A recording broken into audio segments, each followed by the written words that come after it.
Gaano po kahalaga ang dasal? Importante kasi unang-una, binibigyan tayo ng lakas ng loob. Binibigyan tayo ng tapang para hindi tayo matakot kasi may protection tayo. Safe din tayo sa mga attacks kasi ang prayer is one way to activate yung shield na tinasabi ko kanina, yung protection.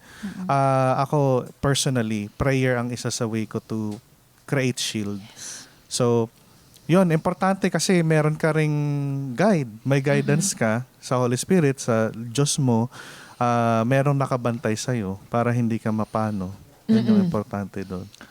We encourage din yung mga nakaka-experience ng paranormal experiences na lumapit din naman sa mga doktor. Hindi naman kasi ibig sabihin niya nasisiraan ka ng ulo. Kasi Tama. we do believe kami mismo, kamuntikan na rin kaming malibel na ganun, And di ba? nakatulong sa amin yung Nakatulong. mga At professionals nakasurvive din. kayo. Nakasurvive Yes. po.